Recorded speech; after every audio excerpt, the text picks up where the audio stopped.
আজ আমরা প্রেস ক্লাবের সামনে এসে দাঁড়িয়েছি, এই দাঁড়ানোটাই আমাদের জন্য লজ্জা।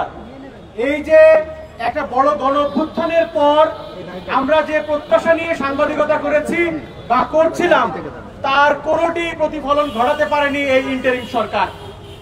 ইন্টারিম সরকারের বড় পর্যায়ে সাংবাদিকরা পদোন্নতি পেয়েছে, বিভিন্ন জায়গায় নিয়োগ পেয়েছে। আমরা ভেবেছিলাম সাংবাদিকদের যে অধিকার, সাংবাদিকদের যে তাদের যে দাবি দেওয়া, সেগুলো সরকারের কান পর্যন্ত পৌঁছাবে। কিন্তু আমরা দেখলাম গত 1 বছর এই ইন্টারিম সরকার কোন ধরনের সাংবাদিকদের সুরক্ষা আইন, সাংবাদিকদের দাবি দেওয়া, সাগররনি হত্যা মামলার কোন আপডেট আমরা দেখতে পাইনি। সবশেষ আমরা দেখলাম গতকাল গাজীপুরে এক সাংবাদিকরে পাথর দিয়ে পা ভেঙে ফেলা হয়েছে আর একজনকে কুপিয়ে হত্যা করা হয়েছে। এর তীব্র নিন্দা এবং প্রতিবাদ আমরা জানাচ্ছি।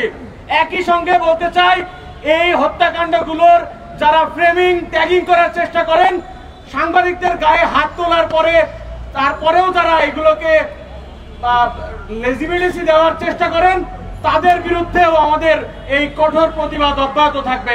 ধন্যবাদ।